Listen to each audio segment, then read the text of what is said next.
ஆண்டாளும் அமுத தமிழும். அந்த தித்திக்கிற தேனை எவ்வளோ சாப்பிட முடியும்?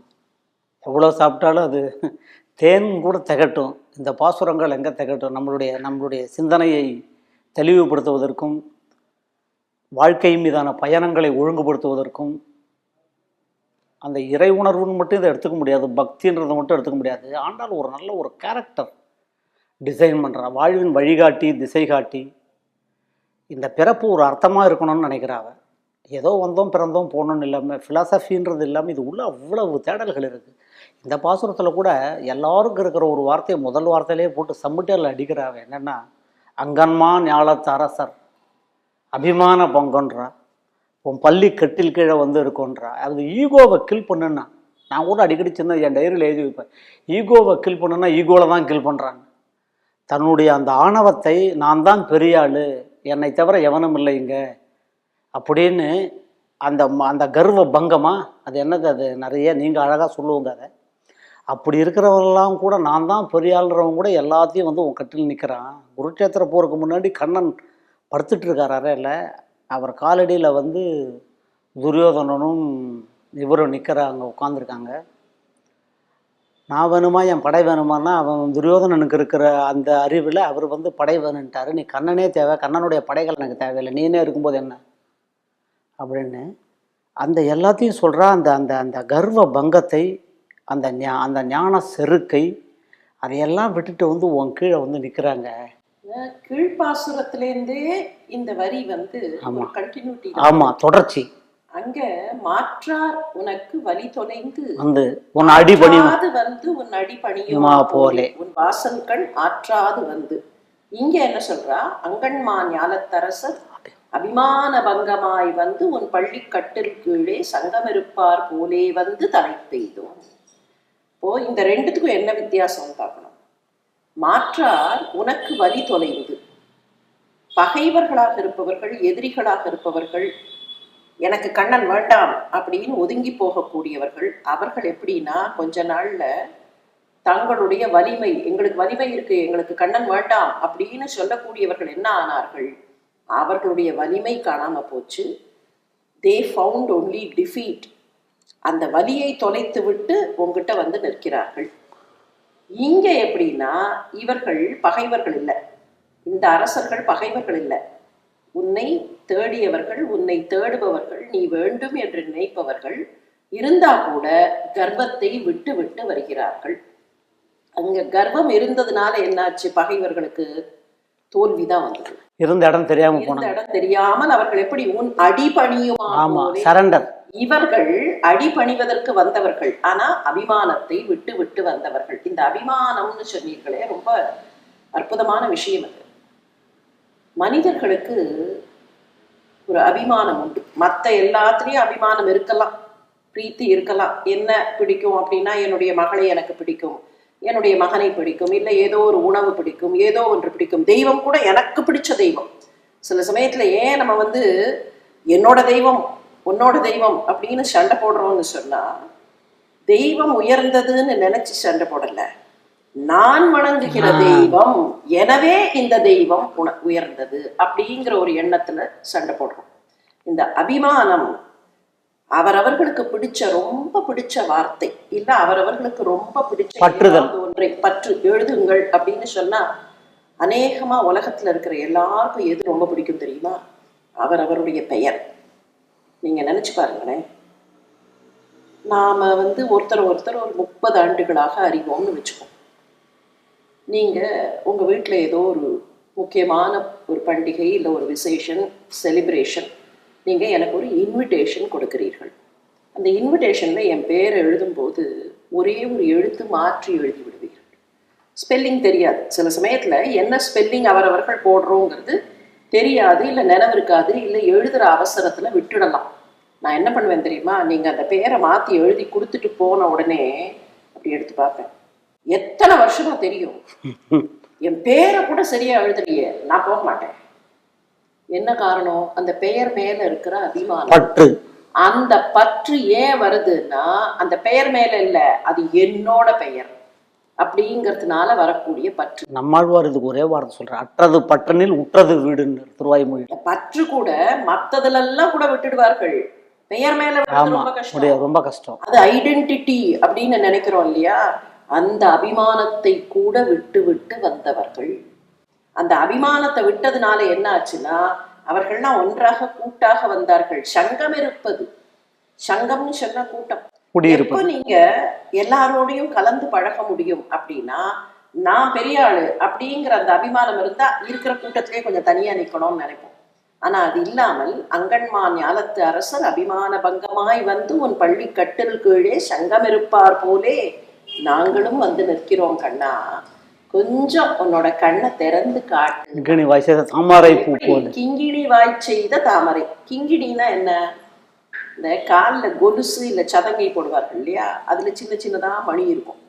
அந்த மணியை எடுத்து உத்து பார்த்தா உங்களுக்கு தெரியும், அது கம்ப்ளீட்டா க்ளோஸ்டா இருக்காது. நீங்க கொஞ்சம் கற்பனை பண்ணி பாருங்களேன். ஒரு ஒரு உலோகத்துல ஒரு ஷெல், உலோகத்துல ஒரு ஒரு உருண்டை, அந்த உருண்டைக்குள்ள இன்னொரு சின்ன உருண்டை.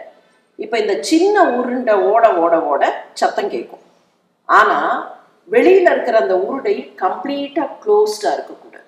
வெளியில இருக்கிற அந்த ஷெல் கம்ப்ளீட்டா க்ளோஸ்டா இருந்தா சத்தம் வெளியே வராது, அந்த துவாரங்கள் இருக்கும், பொங்குன்னு இருக்கும். அப்ப துவாரம் இருக்கணும். ஆனா அந்த துவாரம் ரொம்ப பெருசா இருக்கக்கூடாது. ரொம்ப பெருசா இருந்தா இதுவே வெளியில வந்துடும். அப்ப என்ன பண்ணுவார்களோ அதை பண்ணும்போது அப்படி ரொம்ப அழகா துவாரம் இருக்க வேண்டிய அளவுக்கு இருக்கணும். ஆனா அதே சமயத்துல ரொம்ப அதிகமாகவும் இருக்கக்கூடாது. அதுதான் அந்த கிங்கிணி. கிணிகிணி கிணிகிணின்னு சத்தம் போடுறதுனாலதான் அதுக்கு கிங்கிணின்னு பேரு. அந்த கிங்கிணி வாய் எப்படி இருக்குமோ திறந்தும் திறக்காமலும் இருக்கும். தாமரை பூத்தும் பூக்காமலும் அந்த சின்ன உன்னோட கண்ணு தாமரை பூ கண்ணு அப்படி கொஞ்சம் திறந்தும் இருக்கணும், திறக்காமலும் இருக்கணும். மலர்ந்து மலராத பாதி மலர் போலன்னு பின்னால ஒரு கவிஞர் பாடினாரே, அந்த மாதிரி உன்னோட கண்ணை கொஞ்சம் திறந்து அதே சமயத்துல முழுசா திறக்காம கொஞ்சம் திறந்து எங்களுக்கு காட்டு. அந்த ஓமை ஓமானங்கள், அந்த கம்பாரிசன், அதுதான் மறல்றா. அந்த தாமரை சில விஷயங்கள் எல்லாம் அவருக்கு தாமரையால் கேள்வன்னு பெருமாளுக்கு பேர் உண்டு. அந்த தாமரை பீடத்துல தானே தாயார் இருப்பா பல இடங்கள்ல. நீங்க அரங்கபாணிக்கு போனா கோமலவள்ளி தாயார் அந்த தாமரை பீடத்துல தான் இருப்பா. ஆமா, நித்தியவாசம் சார். அதனாலதான் என்ன சொல்றாங்க, பல பாசுரங்கள்ல நாளையார திவ்ய பிரபந்தத்துல ஆண்டாள்னு இல்லை, நின்ற வினையும் துயரும் கட மாமலர் ஏந்தி சென்று பணிமின் தொழுமின். மாமலர்னா தாமரைன்றான். தாமரைக்கு இன்னொரு பேர் ஆழ்வார் வச்சிருக்கார் பெரிய திருமொழியில், அறிவதிரும் பெரிய திருமொழியில் மாமலர். அது என்னன்னு டெஃபினேஷன் எடுத்து உள்ள பார்த்தா அதுக்கு தாமரை பூ அப்படின்னு.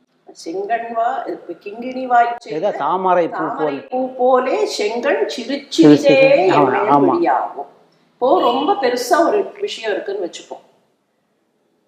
கீழ்ப்பாசுரத்துல சொன்னீர்கள், ஒரு பெரிய விஷயத்த குரு கொடுக்கிறாருன்னா அதை வாங்கறதுக்கான சக்தி அந்த சிஷ்யன் கிட்ட இருக்கணும். அதே மாதிரி தான் ஒரு பெரிய விஷயத்த கொடுக்கும் போது அதை வாங்கறதுக்கான சக்தி இருக்காது. கிருஷ்ணா உன்னோட அனுகிரகம்ங்கிறது ரொம்ப பெரிய விஷயம், அதை வாங்கறதுக்கு எங்ககிட்ட சக்தி இல்லை. அதனால நீ பட்டுன்னு கண்ணை திறந்தேன்னா அந்த தீட்சண்யத்தை எங்களால தாங்க முடியாது. ஹஸ்தினாபுரத்துல கண்ணன் போய் விஸ்வரூபம் எடுத்த போது பக்கத்துல இருந்த துரியோதனால பார்க்க முடியல. மற்றவர்களும் பார்த்தார்கள், துரியோதனன் பார்க்கல, கண்ணை மூடினான். ஏன்னா அவனுக்கு கண்ணு கூசியது. அந்த தீட்சண்யம், அந்த பிரகாசத்தை அவனால தாங்க முடியல. அதே மாதிரி கங்கைக்கு சொல்ற மாதிரியா, ஆகாசத்திலேருந்து கங்கை வந்தா பகீரதன் பிரயத்தனத்துக்கு வந்துட்டா, ஆனா தாங்க முடியாது, இந்த பூமியால அந்த வேகத்தை தாங்க முடியாதுன்னு தான் சிவபெருமான் தன்னுடைய ஜட்டாபாரத்தில் தாங்கினார்னு சொல்றமே. அதே மாதிரி நீ கண்ணை பட்டுன்னு திறந்தேன்னா எங்களால தாங்க முடியாது. அதனால கொஞ்சம் கொஞ்சமா சிரிச்சிறிதே எம்மேல் விடியாகும். நீ கொஞ்சம் கொஞ்சமா திறந்து பார்த்தேன்னா எங்களால் அதை வாங்கி கொள்ள முடியும். நீ உன்னுடைய 2 கண்களையும் திறந்து பார். அது எப்படி? திங்களும் ஆதித்யனும் சேர்ந்தார் போல் இருக்கிற கண்கள்.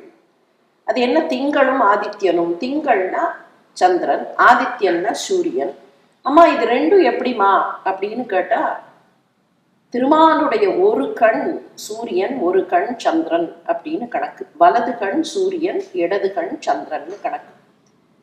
திருவாலி திருநகரின்னு ஒரு திவ்ய தேசம் இருக்கு. அங்க ரொம்ப அழகான ஒரு கதை உண்டு. ஒரு தடவை பார்க்கடல்ல படுத்திருந்தார் பெருமாள். பூமியிலேந்து யாரோ அழுகிற குரல் கேட்டுது.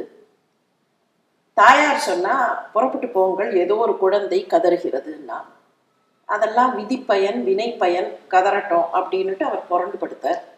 தாயாருக்கு கோபம் வந்தது. குழந்தை அழும்போது நீங்கள் எழுந்து போகாமல் இருக்கிறீர்களேன்னு அவ விடுவிடுன்னு புறப்பட்டு பூலோகத்துக்கு வந்து விட்டாள்.